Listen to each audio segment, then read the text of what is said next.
dia 2 de janeiro de 2009, a cerca de 30 quilômetros da cidade de Ubatuba, no litoral norte do estado de São Paulo, Brasil, participei de um encontro muito tocante e do registro audiovisual de uma criativa conversa com militantes do quilombo da fazenda Pissinguaba, que lá habitam, e que lideram o movimento local para obter, conforme direitos constitucionais, a propriedade coletiva da terra para a comunidade constituída por remanescentes de escravos. A comunidade, eu vou começar a contar, resumir um pouquinho como nós começamos a nossa luta, como era a política antigamente, como está a política hoje na comunidade. Isso aqui, há muitos antigos tempos, tinha escravo aqui na fazenda, que era Maria Alves de Paula, que era dona dos escravos aqui. Depois que gritou a abolição, gritou a libertação dos escravos, gritou a abolição, foi passando para fazendeiro,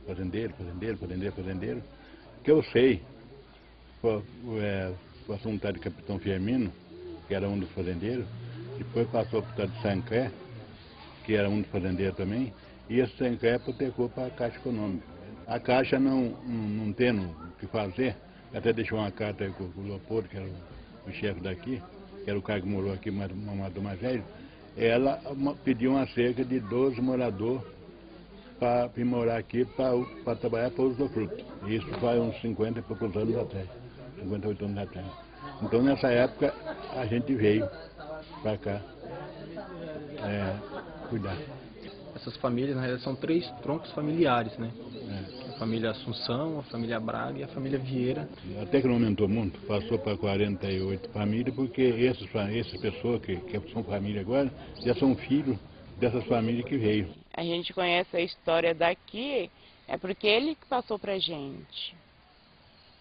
Meu pai, o meu outro tio que já faleceu, também sempre passava a história. Era uma comunidade sem acesso, o acesso era através de caminhadas, 12 horas para Ubatuba, 9 horas para Paraty. Quando apareceu uma escola eu tinha 13 anos, entrei para a escola com 13 anos, primeiro ano. Era uma escolinha de pau a pique, onde a professora tinha que ficar o ano todo aqui, porque ela não tinha como voltar para a casa dela, morava na Maranduba. As meninas tinham que mandar fazer o tamanquinho de cacheta, porque não tinha como comprar, ele falou. E ele falou que era tudo mais bem simples. Não tinha água encanada aqui, não tinha fogão a gás, não tinha uma geladeira, não tinha uma máquina de lavar roupa, não tinha uma televisão, não tinha luz elétrica. Nós criamos aqui, temos 14 filhos, nós criamos 11 aqui. A comunidade se reunia, fazia um roçado grande, ia lá, plantava, né? E aí depois que colhia, ia num outro lugar, fazia um roçado, plantava e deixava aquela outra área recuperando. Por volta de 76, 77, aí foi tombado, passou a BR. Por volta de 76, 77, foi tombado a Parque Estadual da Serra do Mar. E aí que a gente começou toda uma luta, né, de sobrevivência mesmo. Quando entrou a Rio Santo, a rodovia, criou um vínculo de gente de fora com as comunidades, porque o parque caiu de paraquedas na cabeça das comunidades sem eles esperar. Porque uma coisa era preservar o lugar, que a gente tem que preservar mesmo. Outra coisa é desenvolver o trabalho artesanal das comunidades que exigia daquilo. A gente foi barrado de todas as coisas. Aí a gente não podia mais plantar, a gente não podia mais pescar, a gente não podia fazer mais nada. A nossa cultura se perdeu, aquilo que a gente fazia não fazia mais. As pessoas foram embora para outros lugares, se deslocaram da sua terra. E o problema da roça é uma coisa artesanal que a gente precisa. Nós temos um mercado de farinha ali, a gente precisa ter um desenvolvimento cultural, pequeno, agricultura familiar, para manter a cultura. Porque a partir de que eu tenho lá, agora 33 caixas de mandioca, mas a partir de que eu trago a mandioca lá do Ceará, ou lá de fora qualquer, já não é artesanal, mas é igual essa aqui. Aqui a gente planta sem adubo, planta sem agrotóxico nenhum. E lá de fora já não é passado com adubo. Então, para manter a cultura tem que ser a coisa do lugar. dia eu estava na minha casa e apareceu 30 homens armados, né, de facão e revólver, junto com o gestor, que era o diretor na época do parque. E eu me lembro que eu estava, por volta de 10 horas, estava estendendo a minha roupa no varal. E eles chegaram e o diretor falou assim para mim que eu tinha que sair daquela casa, porque aquela casa não pertencia mais a mim e eu teria que sair. E eu perguntei para ele, tá, e para onde que eu vou com meus filhos? E ele me respondeu assim, bem duramente mesmo, para baixo da ponte, para onde você quiser, não me interessa. Eu estou aqui para resolver o problema do parque e não o seu problema. Eu tinha uma roça grande, na qual eu carreguei muda de banana nas costas da fazenda, lá da Casa da Farinha, aqui para a BR, para mim fazer minha roça. E claro que ia dar para vocês notar, né, uma grávida carregando um saco de pesado nas costas para construir sua roça. E a minha roça realmente ela estava muito bonita, era muito grande. E eles foram lá e cortaram todinha a minha planta de facão, picaram tudo, colocaram tudo no chão. E voltou e falou, olha, a gente foi lá, cortamos a sua roça. E se você voltar a plantar, você vai para a cadeia.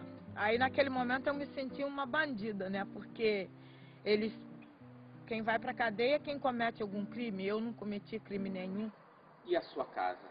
Você conseguiu continuar morando lá? Não, porque eles realmente puseram no chão. Eles demoliram a minha casa e me puseram na rua com meus filhos. Hoje eu até entendo que a minha casa estava na beira de um rio, mas naquele momento eu não sabia o motivo, ninguém me explicou. E eu acho que também não é dessa forma, né? O parque ele foi feito de maneira totalmente errada, completamente errada. Ele foi feito de cima para baixo. Eles sobrevoaram aí em cima do helicóptero, viram essa mata maravilhosa que nós cuida dela, somos nós que preservamos, e resolveram tombar o parque.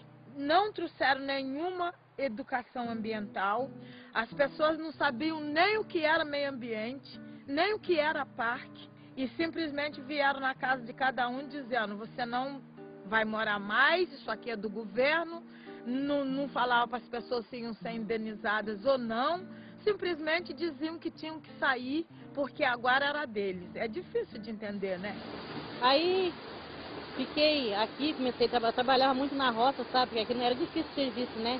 Aí eu pegava e saía trabalhando assim por dia, pros outros assim, para poder sobreviver. Entrou os empregos temporários. Quer dizer que meio de novembro, mais ou menos, vão no balcão de emprego na cidade ou em algum lugar, está procurando empregado.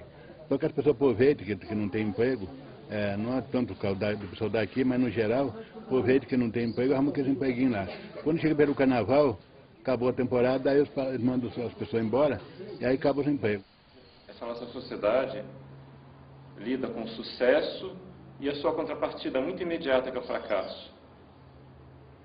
Professor com o medo de não virar o livre docente, de não virar o titular, de não publicar o suficiente. Aquele que está na indústria com medo de não virar chefe, com medo de levar uma bronca. Ver como o Quilombo lida com o fracasso, lida com esse medo. Algo que acho que tem muito a ver com a economia solidária, que é um caminho alternativo a esta coleção de fracassos que a gente tem na nossa vida. Eu quero ouvir isso do Quilombo, quero aprender com eles.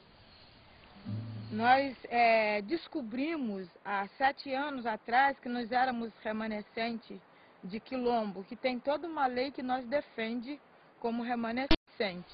Nós conhecemos nossos deveres, mas tinha vários direitos também que nós tínhamos, que nós desconhecíamos. E quando eu descobri isso me deu um incentivo para estar fazendo uma associação de remanescente de Quilombo, e aí a gente começou toda uma luta como remanescente. A situação do Quilombo atual é a definição dos limites, né? Que veio, né, um representante da Fundação Florestal, né, e falou que ia resolver em 30 dias a delimitação da área, tal. Daí a gente chegou num acordo, só que agora a gente está esperando o retorno, que até agora não chegou ainda. A BR foi quem separou, né? Praia do sertão, praia ficou para cá, o sertão ficou para lá. E, na verdade, até a medição, né? Foi através da BR que foi medida a divisa. Aqui pertencia a Paraty. Havia tudo um trabalho de escravo do quilombo de Paraty, do quilombo do Campinho. Os escravos do quilombo do Campinho trabalhavam aqui no quilombo da fazenda. Então, era também uma terra só. E isso foi separado através da BR, através da Rio Santos. Sou descendente do quilombo da fazenda, minha família mora tudo dentro dela.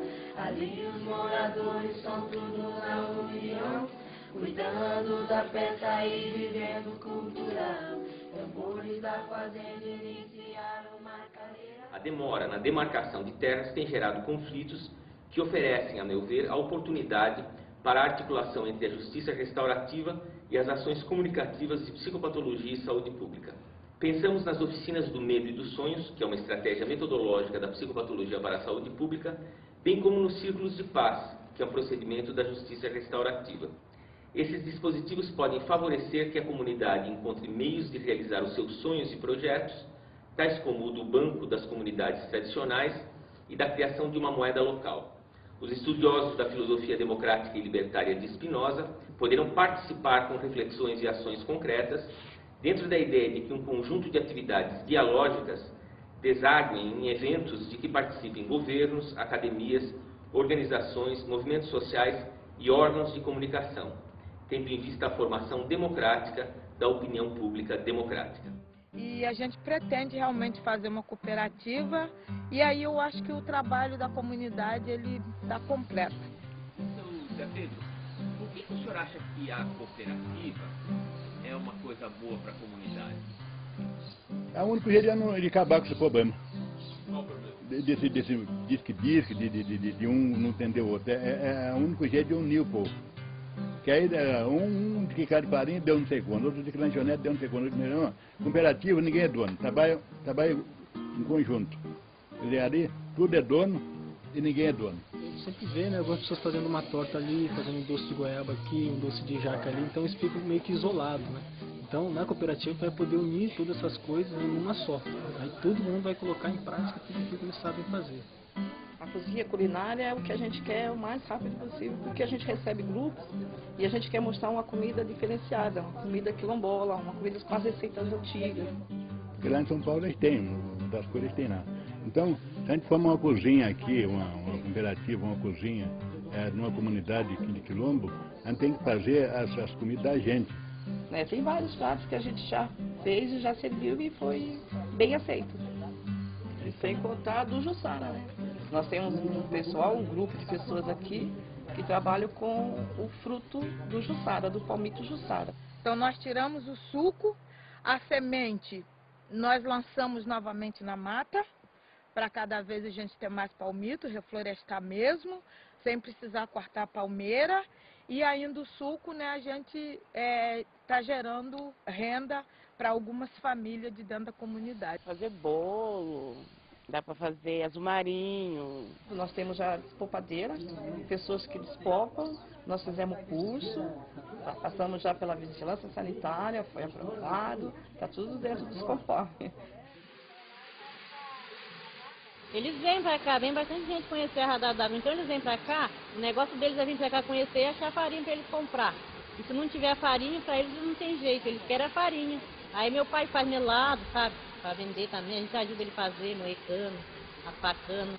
Se não tiver farinha, meu pai fica até sem graça, fica com vergonha porque não tem farinha, chega procurando uma fábrica de farinha, não tem farinha. Aí custa R$6 o quilo. Conforme o movimento que dá, se colocar ali 50, 60 quilos, sai tudo no dia. Tem vezes que sai bem mais do que isso. E o meu objetivo mais é isso, é não deixar a peteca cair, incentivar. Porque a associação, se não tiver umas pessoas boas na direção, ela vai desgastando. Então a gente quer fazer o nosso próprio, como é que chama, Luciano? Nosso próprio roteiro. Nosso próprio roteiro. para quê? Para que os monitores que já fizeram um curso de monitores rurais aqui, eles mesmos peguem esses grupos e façam a trilha e a renda fica para eles. Fica para a comunidade. E vem bastante gente? Tem bastante grupo. Tem bastante Inclusive, grupo. nesse roteiro está incluído também a roda de conversa, né, com o vô. E a gente está para implantar também o agrofloresta, né, que é na casa do seu Cirilo, né, onde faz o manejo do pupunha. Né, tem um trecho que é o manejo do pupunha e um trecho que é de agrofloresta mesmo. E a cooperativa é uma coisa para sempre.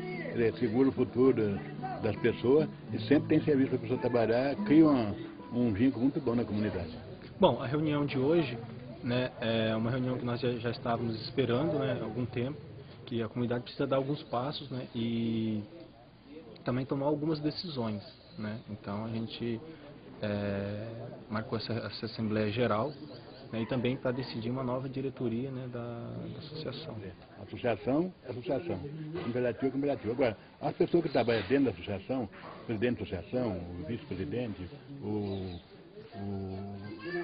gerente, tal, pode participar da cooperativa, se tiver competência para aquilo. Eu, às vezes, sou um presidente da associação, mas não tenho competência para trabalhar numa assessoria da cooperativa. Então, aí tem que colocar as pessoas certas no lugar certo. O Quilombo, como um todo, busca a sua viabilidade econômica e cultural simultaneamente, que é muito bonito. Eles procuram obter um padrão de vida decente, oferecendo serviços a outros, inclusive turistas, usando exatamente a riqueza cultural que eles são herdeiros. Mas tudo isso provavelmente torna a autogestão bastante complexa. O problema do controle pode ser um problema delicado, porque haverá algumas pessoas que vão pôr a mão no dinheiro, tanto para gastar como para receber. Em outras experiências recentes, as quais são muito semelhantes, não são quilombos propriamente, há um quilombo também envolvido, foi desenvolvido um software de gestão democrática. Esse software resolveu, porque ele permite a qualquer membro da comunidade obter uma informação imediata sobre qualquer movimento de dinheiro que foi vendido, que foi comprado, por quanto, etc. E essa transparência dá mais segurança, inclusive, às contas que está acontecendo sobre recursos do povo atrás de contas.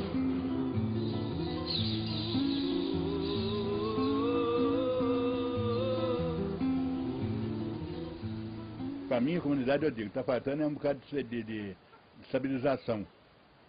Porque às vezes a pessoa nunca viu R$2.000 ou R$3.000, quando vê R$4.000, né? Então, desculpe, eu acho que é atraso. E com as ajudas que está vindo aí, a minha preocupação até era essa. Com as ajudas que está vindo para a comunidade, direitinho, tem que ter gente positiva também, para poder alavancar o negócio para ir para frente. A cooperativa é uma grande coisa para a comunidade.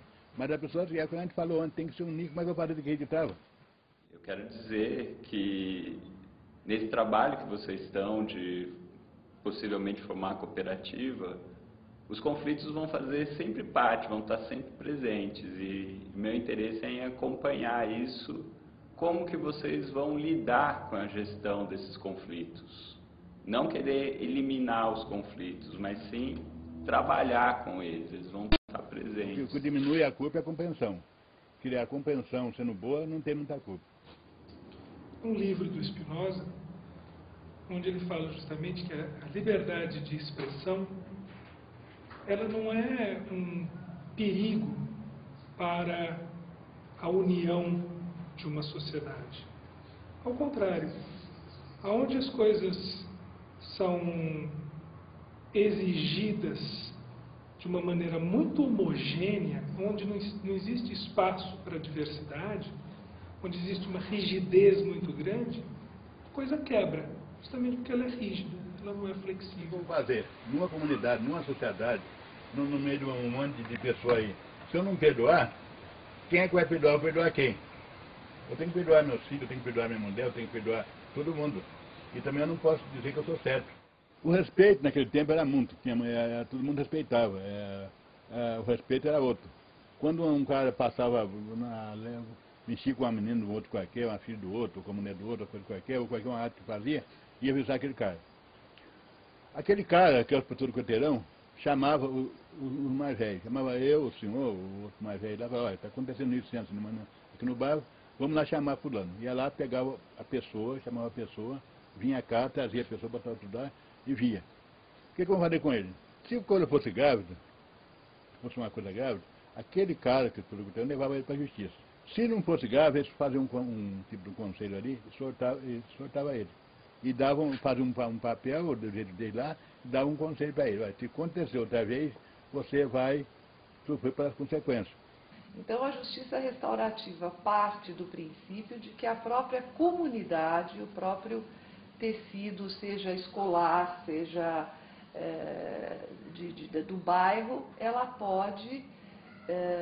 tem recursos para promover uma espécie de justiça não violenta. Existe um reconhecimento equivalente vamos dizer, à confissão, mas é um reconhecimento mais amplo, não para a finalidade da pena, mas para restaurar esse tecido e conhecer o sofrimento da vítima, a família, e não pura e simplesmente de maneira automática cumprir uma pena, numa aspiração a uma cultura de paz e de não violência, e não gerar mais violência, mais desequilíbrio e principalmente desencaminhar as pessoas. Como amigo, eu quero dizer para o Zé Pedro e para a Laura que eu aprendi muito com eles e quero agradecer pelo aprendizado que eu tive sobre a sabedoria prática e política, de organização da comunidade, de esforço para fortalecer a comunidade, fortalecer os laços entre os membros, para não deixar morrer a tradição do quilombo, não deixar o quilombo se desagregar. Ontem nós tivemos uma reunião em Caçandoca para discutir o nosso território, e o TED ficou para trás para registrar. Registrando, estando prontinha, está legalizada? Tá. Primeiramente a diretoria está legalizada. Diretoria está legalizada, aí a gente registra a cooperativa. Onde estão os estatutos dessa cooperativa? Eu falei, estão com a própria comunidade. Né? Estão com não sei se está no computador da Lúcia, no computador da Laura, mas ou é nos dois computadores ou é num deles. Né? Isso está à disposição de quem queira, não é? Mandamos para a Tati também. Ah, é? Para ela até dar uma analisada. Para ela dar uma analisada. Isso. Então isso dá uma esperança muito boa na gente de que a coisa vai em frente. Como eu estou dizendo, eu já estou passando a bola, não sei quando que eu vou passar, porque eu já estou com 72 anos, eu tenho que me prevenir para isso. Eu queria arrumar a casa. Quanto mais eu arrumasse a casa, mais depressa eu saía tranquilo, deixar a casa arrumada. Eu estou vendo assim, muita juventude se inteirando, porque antes eram sempre os mais velhos. Como a juventude não se inteirava no que estava acontecendo, não queria saber de nada. Era só ir para a escola, chegar em casa, ficar dentro de casa, sem fazer nada. Mas com os projetos, os pais falando, olha, você tem que participar mais. Protagonismo Juvenil, que foi um projeto que veio do MDA. A gente tinha uma bolsa de R$120. Aí a gente que tinha que ir para as reuniões, tinha que trabalhar os problemas da comunidade. Dali foi tirado, eu tinha que ir nas reuniões, tinha que falar, brigar pela comunidade. Aí já falaram, Graziele, você vai ter que ser aceito ser presidente da comunidade, não só assim eu, como os demais jovens também. Tem jovens na diretoria agora, jovens que não se inteiravam, jovens que estavam nas drogas, que a gente conseguiu resgatar. Tinha casos de jovens nas drogas, no alcoolismo, jovens que você olha hoje, participa da reunião, dá opinião, uma coisa muito diferente para o futuro, que eu espero que isso continue, que o jovem encabece mesmo na associação, que não deixe para os mais velhos, que eles possam sim dar as suas opiniões, o que eles acham, o que eles não acham, mas que a juventude trabalhe, que tem mais força, tem uma memória boa para trabalhar, e que brigue sim pelos seus objetivos e pelas gerações futuras que virão. A atividade política e a vida humana não se reduzem a relações de propriedade, de interesse e de força. Nesse sentido, as invenções democráticas visam sustentar e promover a natureza e a cultura como bens universais de que todos possam participar. O desejo é que as invenções democráticas no Quilombo propiciem aos moradores o desenvolvimento de sua própria comunidade. Freud disse que a culpa é o mais importante problema no desenvolvimento da civilização. Uma civilização baseada na culpa torna a todos nós escravos. Mas se desenvolvermos a civilização de modo cooperativo, talvez a culpa deixe de ser o problema mais importante, abrindo espaço para a democratização da alegria. Como Quilombo, as pessoas se interessam mais. Então hoje nós temos equipado. E o parque que sempre nos proibiu de tudo, não podia pegar nenhuma agulha deles, eles nunca emprestavam nada para... Hoje eles ocupam o nosso equipamento que a FAPESP deu. Eles hoje emprestam o nosso data show. E a gente empresta com prazer, né? Porque hoje nós estamos equipados, temos data show, temos notebook, temos filmadora, enfim, impressora, tudo doado não, emprestado pela FAPESP. Então, foi muito importante e está sendo assim, muito bom mesmo para os jovens, porque eles têm vontade e hoje eles têm o equipamento na mão, né? Então isso não é mais um impedimento. Na casa da farinha, ouvindo o som rolar. Na casa da farinha, ouvindo o som rolar. Eu vou com o seu Zé que tem história pra contar. Eu vou com o seu Zé que tem história pra contar. Até, Laura, eu não sei, queria te perguntar se você sabia que seu filho era compositor. Não. Não? Não. Eu não sei. Como eu falei pra você, ele não se abre muito comigo, entendeu? Ah, é? Você que conseguiu arrancar essas coisas dele. Os instrumentos, a gente tinha o projeto Guri, mas assim, era só até os 18 anos. Então os primos mais velhos não podiam mais fazer. Os mais novos, e a gente já tinha um grupo ali formado, a gente fazia nossas apresentações, aí eles falaram assim, bom, vocês vão poder participar mais, mas você coloca os jovens mais novos. Os mais novos falaram, eu não vou fazer sem os mais velhos. A gente falou, então a gente vai fazer um projeto, ver se a gente consegue os instrumentos para tocar. Aí eu conversei com o senhor, aí o senhor falou assim, ai Grazi, eu vou ver se eu consigo, porque eu não tenho certeza. Ele falou assim, tá bom, a gente vai esperar e confiar. A gente conseguiu os instrumentos, foi doado pela FAPESP, e a gente saiu, vai com ele para todo lugar. Ontem mesmo a gente foi para São José, fizemos uma apresentação lá em São José, uma palestra que teve sobre política de urbanismo. Então eles estão aí agora já com a agenda cheia.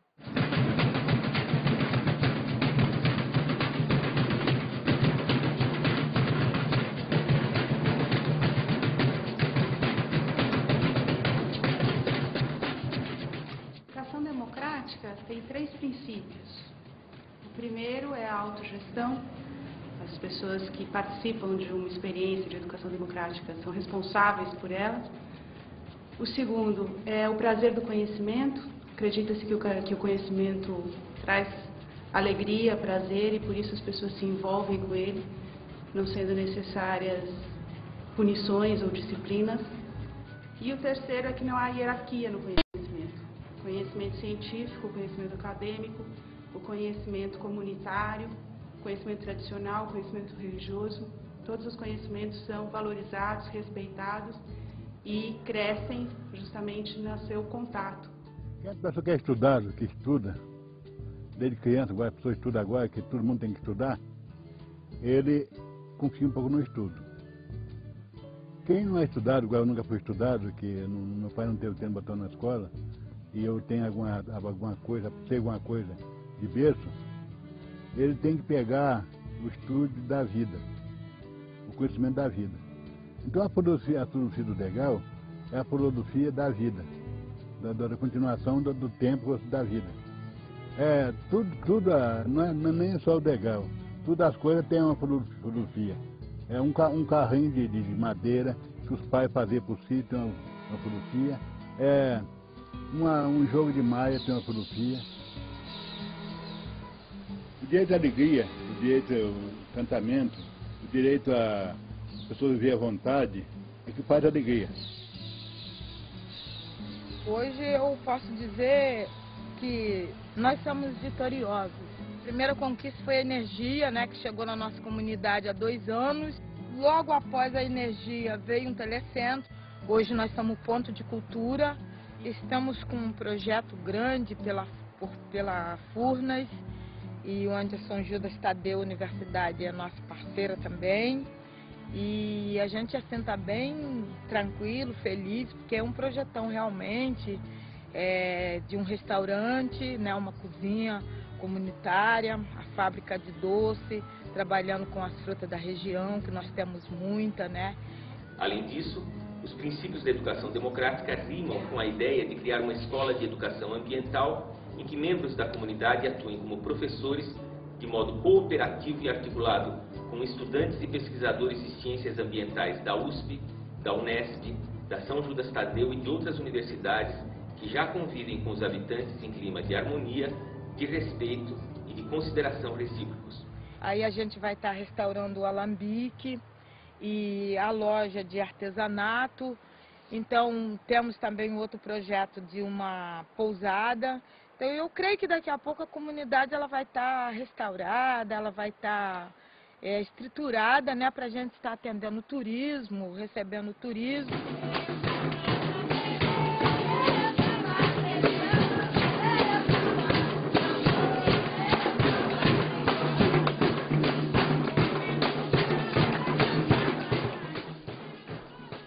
Essa cultura que eu estou dizendo faz parte desse tambor da fazenda.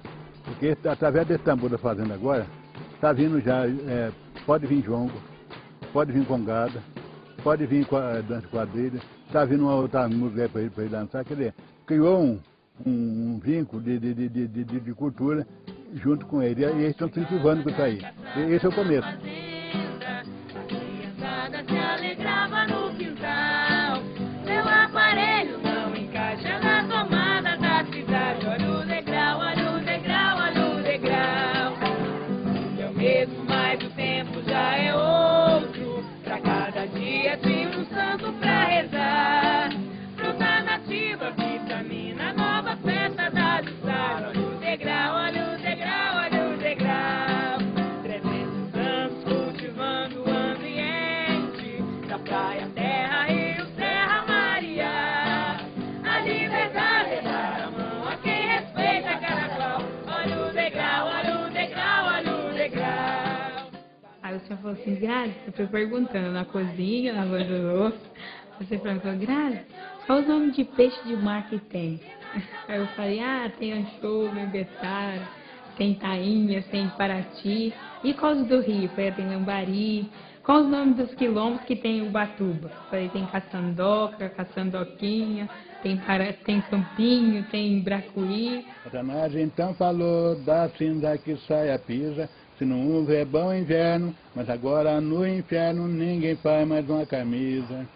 Ficou grande nessa vida a história do Lampião, ninguém sabe pra onde foi, ninguém tem uma decisão. No inferno não ficou, no céu também não chegou, de certo tá no sertão.